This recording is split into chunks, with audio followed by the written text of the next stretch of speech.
Hello, my name is Bill Platz. I'm the Program Director of Fine Art at the Queensland College of Art, and I'm going to take just a couple of minutes to walk you through the way that we have integrated the PebblePad personal learning environment and its ePortfolio functionality into our courses at QCA. We have been integrating Pebble since the beginning of 2017.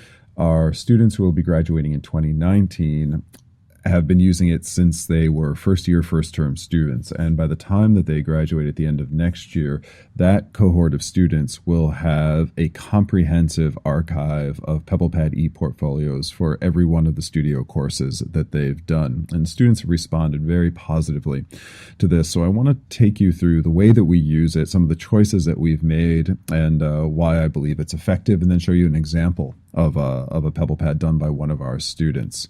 Now, within Pebble, we almost exclusively use a single tool, which is the portfolio tool here. We use it because it's quick and easy to learn for our first-year students, but it is versatile enough to serve our third-year students as well. The portfolio tool enables students to create a single portfolio. They do an exclusive portfolio for each one of the courses that they are enrolled in, but then to easily organize that portfolio with pages, as you can see across the top here. And typically the pages will align with the structure of the course, whether the structure of the course is in terms of modules or units or topics, whatever it is. And so in each one of these pages, the students can populate that space with all of their learning from that particular unit or that particular module. It's quite easy to add content in these pages within a portfolio. The students can add text blocks. They can add images, obviously, as I've done here with this painting by John Graham. They can embed videos within their Pebble pages, or they can put links to videos that are hosted on YouTube or Vimeo, or links to scholarly sources through the Griffith Library, or whatever it is. But it's quite easy to manage for the students to put the images in, to caption those images, and then also to type in reflective engagements. Now, I should mention before I go on and show you an example of one of these, that we use these ePortfolios again to document and archive all of the students' learning in each course. And so in that sense, they're also learning that valuable skill that professional artists use of documenting and archiving their work. But also, we use this to be able to contextualize their work at assessment. So it becomes very easy at the time of folio assessment for the staff and anyone who's going to be moderating that assessment to open up the ePortfolio through Atlas and see what the student's been looking at, what the student's been reading, all the preliminary work, all the iterations of that particular project. And so it's a tremendously powerful tool for assessment for us. We also directly assess the PebblePad by looking at the student's organization, looking at the scope of the Pebble and the quality of the content that's in there. Now, we don't link the Pebble, again, through Atlas directly to the Mark Center. We create rubrics in the Mark Center, and we strictly use Atlas as a cataloging and viewing tool. So here is a second-year drawing student's ePortfolio. She's given me permission to show it as part of this video.